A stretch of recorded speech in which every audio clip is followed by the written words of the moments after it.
Fala, meu povo! E aí, tudo bem? Como é que vocês estão? Espero que muito bem. Como eu mandei para vocês no Telegram, eu estou relativamente impossibilitada de ter contato com outras pessoas. Estou em isolamento relativo, então por isso nossa aula de hoje vai ser online, tá?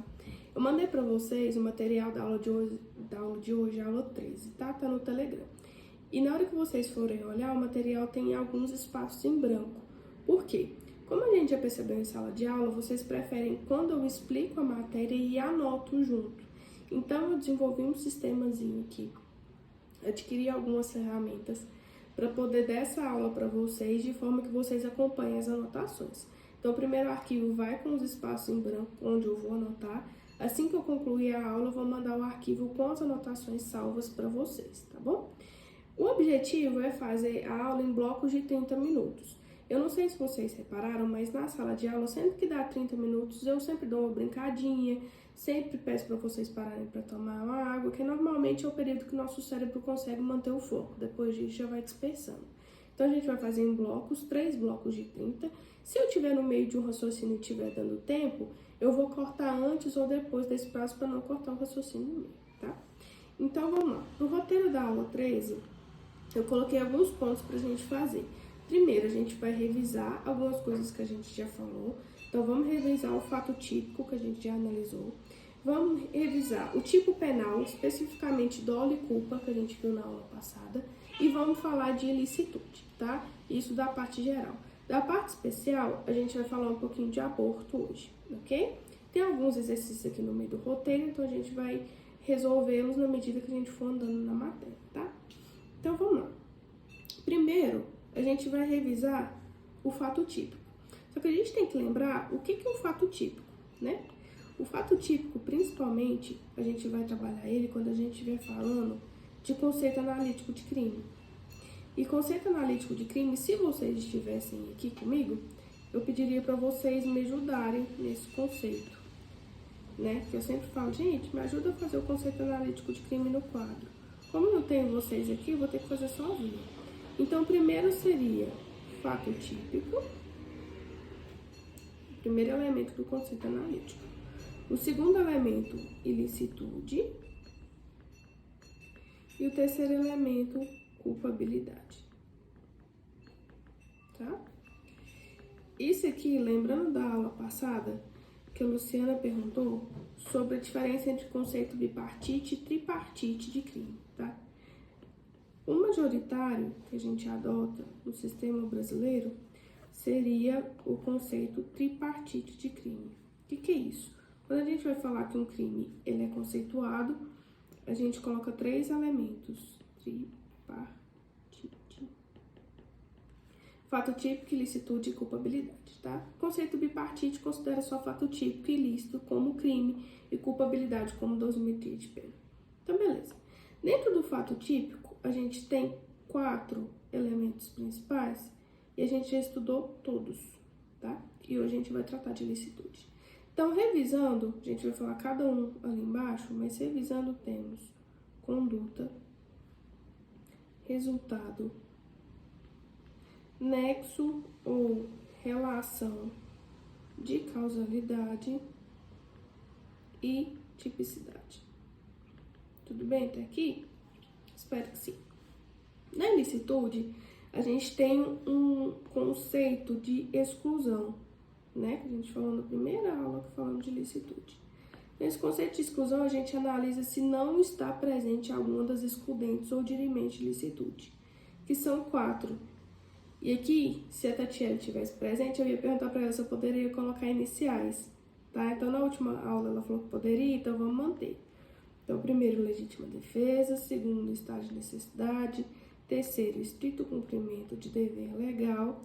E quarto, exercício regular de direito. Hoje vamos falar da ilicitude, tá? Na culpabilidade, a gente tem 3 elementos principais que trabalhamos da culpabilidade. E aqui a Renata sempre me ajuda. Imputabilidade, né? Potencial consciência da ilicitude e exigibilidade, conduta diversa.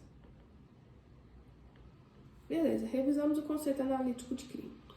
Agora, a gente vai revisar cada um dos elementos do fato típico, ok? Então, vamos lá para a conduta. A conduta, o que a gente tem que frisar nela, principalmente, quando a gente vai analisar? 2 pontos principais. O primeiro é elementos da conduta.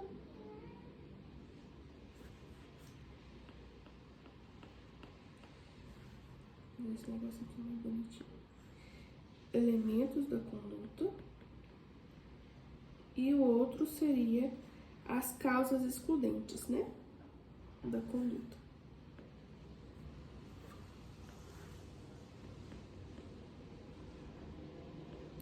Lembrando que se você tiver alguma dúvida sobre esses pontos, a conduta a gente falou na aula 9, tá? Então tá tudo lá explicadinho.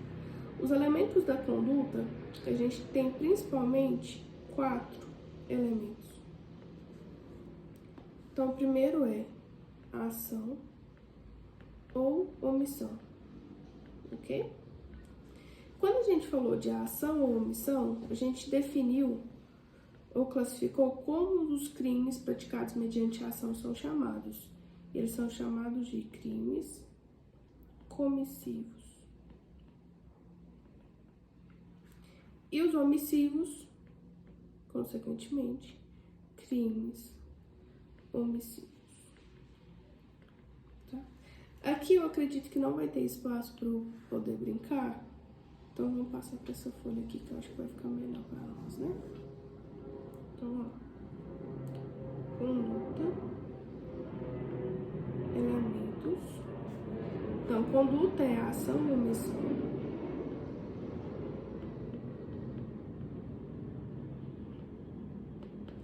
E eu quero chamar a atenção aqui, ó, nos crimes omissivos, eles podem ser omissivos próprios. E aqui a gente sempre dá 2 exemplos. Um eu lembro, outro a Renata lembra. O primeiro, 135, que é omissão de socorro, né? E o que a Renata sempre lembra, artigo 17 do Estatuto do Desarmamento, que é omissão de cautela, tá? Crimes omissivos próprios são aqueles praticados por uma não ação. Conduta criminosa é essa, não agir. O fato de não agir já considera crime. Em contrapartida, a gente tem os crimes omissivos impróprios. E é aqui que está o pulo do gato e aqui que as bancas mais cobram, tá? Os crimes omissivos impróprios também são chamados, e aqui eu preciso que vocês lembrem desse nome, crimes comissivos por omissão.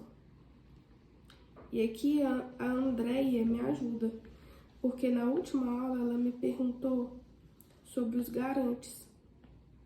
Os garantes são as pessoas específicas que a lei define que podem praticar os crimes comissivos por omissão. Por quê? Porque os garantes, eles respondem pelo resultado mesmo não tendo agido. Então, vamos supor, um bebê cai dentro da piscina e a mãe vai ser responsabilizada pelo homicídio, pela morte do bebê, sem nem ter tocado nele. Mesmo ela não tendo feito nada, ela vai responder pelo resultado. Amanda, mas ela não fez nada. Exatamente. Ela não fez e deveria fazer. Porque a lei define algumas pessoas que têm o dever objetivo de cuidado, eles têm que manter o cuidado. E quando não fazem, eles respondem por crime. São os garantes, tá?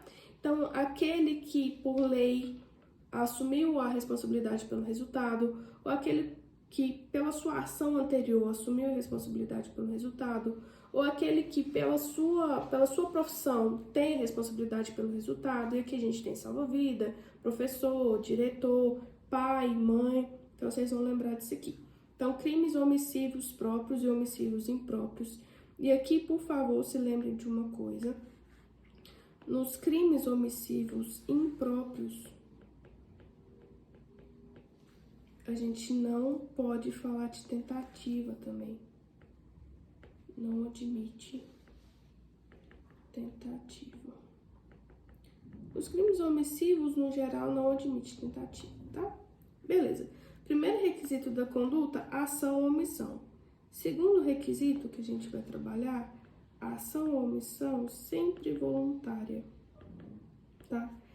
o voluntário aqui, a gente vai lembrar de dois pontos principais.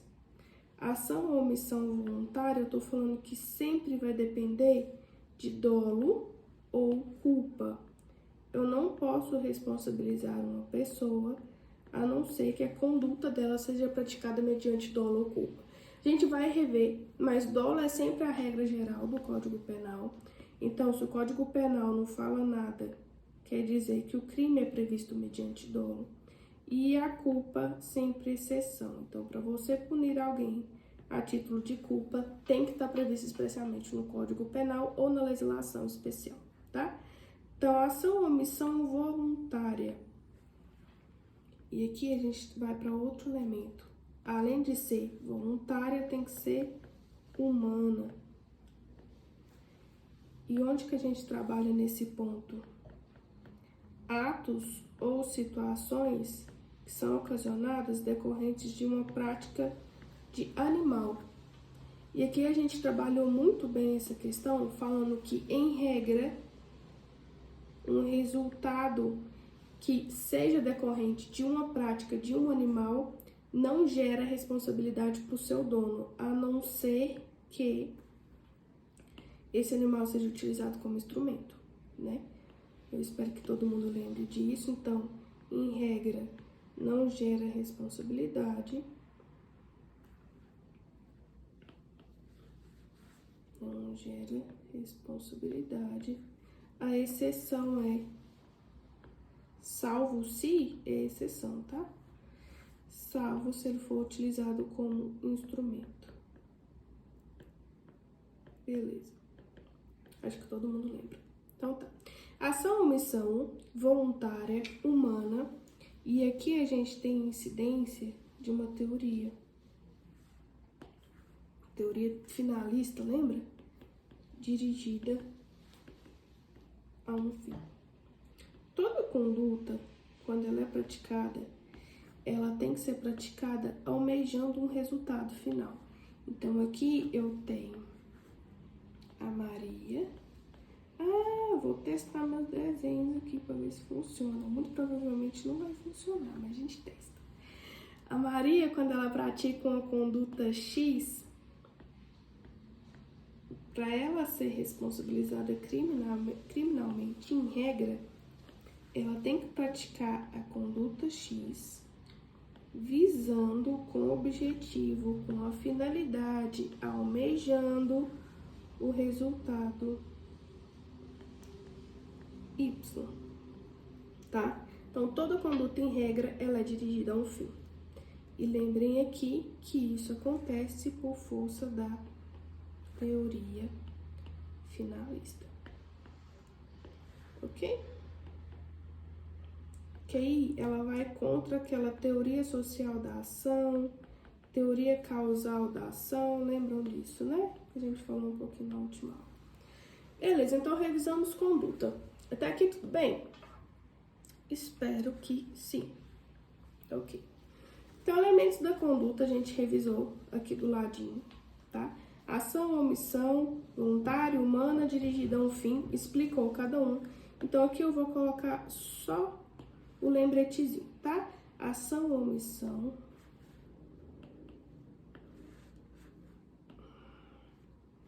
humana, voluntária, dirigida a um fim. Ok? Coloquei que o voluntário a gente tá tratando de dolo e culpa, né? Coloquei assim. Beleza.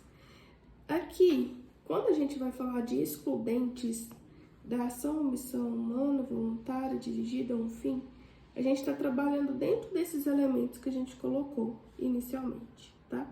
Então, se não tiver presente alguma dessas situações, a gente vai falar de excludente. Belezinha? Então, ó. Conduta, falamos de elementos. E agora a gente fala de excludentes. E aqui a Marcinha me perguntou, na aula que a gente tratou desse tema, onde que a gente estava inserindo cada um. Então, aqui a gente tem 4, principalmente, tá? A primeira excludente seriam práticas por animais. E aqui a gente está trabalhando na questão de a conduta ter que ser humana, tá? Então, em regra, a não ser que o animal seja utilizado como instrumento, mas em regra, quando um animal foge e morde outra pessoa do outro lado da rua, por exemplo, acho que todo mundo conhece a minha filhotinha que eu tenho aqui em casa, um Spitz alemão desse tamanho. Mas vamos supor que a Aurora foge daqui de casa e atravessa a rua e morde o dedinho de um neném e machuca, tá?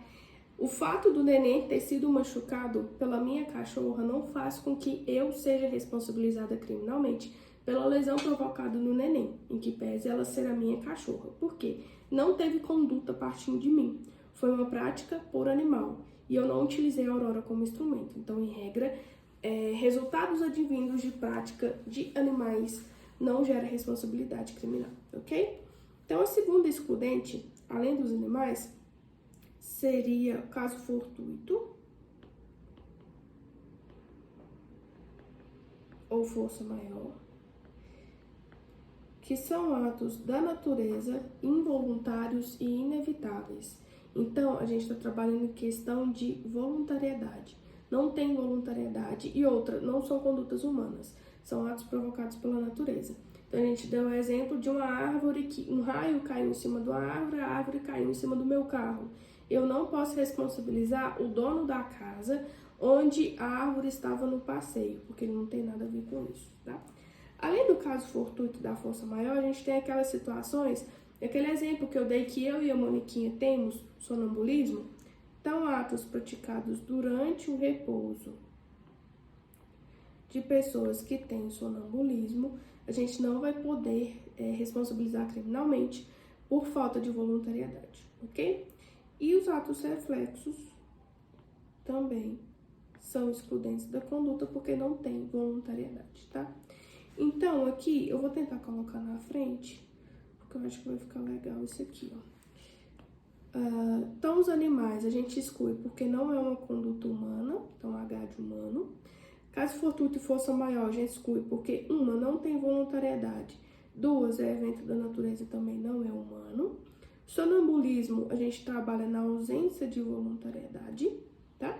E atos reflexos não tem voluntariedade e também não é dirigida a um fim, ok? Ato reflexo é quando alguém por exemplo, tá chegando em casa e alguém te assusta e você, como ato reflexo, dá uma cotovelada. A cotovelada acerta o nariz do seu esposo que te assustou, venha quebrar o nariz dele. Em que pese ser causada lesão corporal, não tem como responsabilizar você, porque você não praticou conduta. A sua conduta não teve voluntariedade, ok? Beleza, então conduta foi. Resultado, quando a gente trabalhou de resultado, a gente fez algumas diferenciações bem simples quanto ao resultado e que vai ser bem rapidinho. A gente tem 2 resultados no mundo jurídico. O resultado jurídico ou normativo.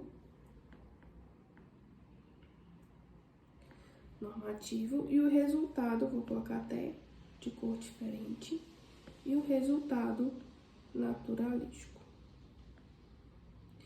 A gente viu, e aqui eu vou lembrar a Tati desse ponto também, a gente viu que todo e qualquer crime tem resultado jurídico ou naturalístico. E aqui eu vou colocar outra folha, porque eu quero diferenciar esse aqui.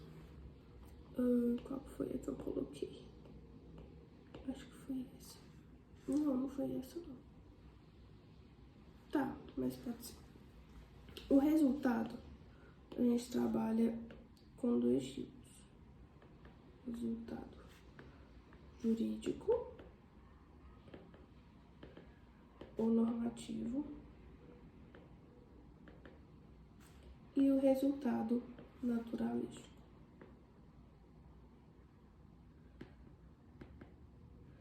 O resultado jurídico normativo é aquela situação que, com a prática da conduta, viola o que a lei determinou que a pessoa fizesse. Ela fez o contrário. Toda vez que eu falo de um crime, a gente tem necessariamente uma violação da norma penal. Então, todo e qualquer crime tem resultado jurídico ou normativo, diferente do resultado naturalístico. Não é todo e qualquer crime que tem resultado naturalístico. Então, tomem cuidado com questões que te falem, por exemplo, não é todo crime que tem. Que te fala, por exemplo, todo crime tem resultado. Cuidado, porque todo crime tem resultado jurídico normativo, mas nem todo crime tem resultado naturalístico. Exemplo, Amanda? Sim. Vamos lá. A gente estudou aqui, e por que eu abri uma aba? Porque isso aqui cai muito. A gente estudou que a gente tem algumas espécies de crime a depender do resultado, né? A gente tem crime material, formal, de mera conduta. E muita gente errou no último simulado. Pelo menos umas 3 pessoas me falavam que erraram. Então, os crimes materiais... E aqui alguém me mandou, acho que foi a Tati até, ou ela me mostrou na aula, um esquema da internet que é bem interessante. Os crimes materiais têm previsão da conduta na lei e previsão do resultado. E para que eu fale que o crime se consumou, tem que ter os dois, tá? Para eu falar que o crime se consumou, tem que ter conduta e resultado, ok? Agora, em contrapartida, nos crimes formais,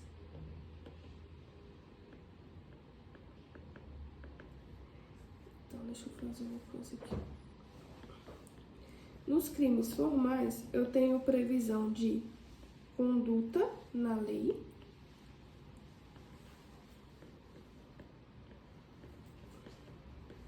e tem previsão de resultado, ok? Mas, para que eu fale que ele se consumou, basta que eu veja a prática da conduta na consumação, tá? O resultado, ele não precisa acontecer. Então, aqui a gente vai falar que o resultado, ele é desnecessário para consumação.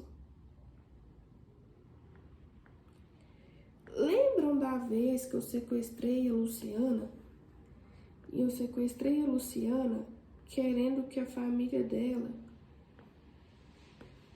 pagasse o resgate? E fiquei com ela, sei lá, 1 semana em cativeiro, negociando com a família paga, não paga, paga, não paga, paga, não paga. Até que eles não pagaram e a polícia chegou lá no esconderijo.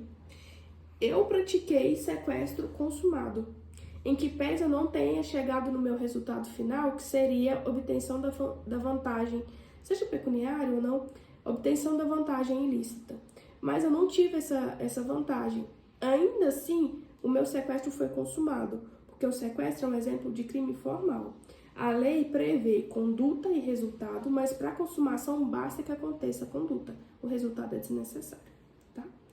E aqui, por último, a gente tem os crimes de mera conduta. Aqui, a lei não se dá nem ao trabalho de prever no tipo penal o resultado, de tanto que ela é desnecessária. Então, a lei prevê no tipo penal tão somente a conduta. Não existe previsão no tipo penal de resultado nos crimes de mera conduta, tá?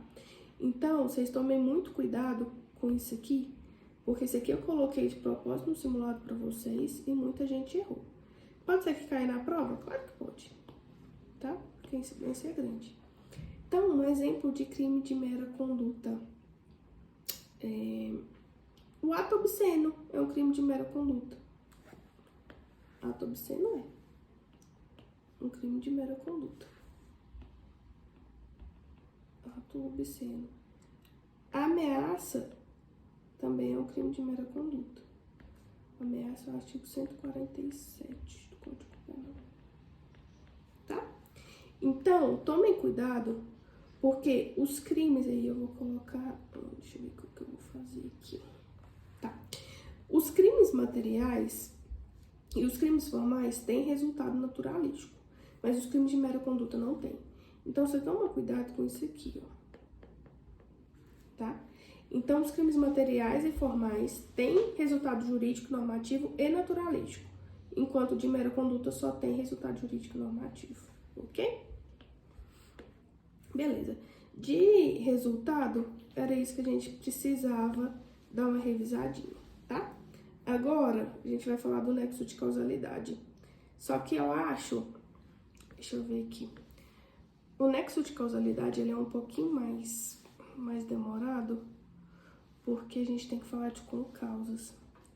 E aqui é um pouquinho mais denso. Então, eu vou colocar aqui concausas. Tá? Então, a gente vai fechar esse bloco e vai continuar no próximo para revisar concausas do nexo de causalidade. Tá bom? Beijo.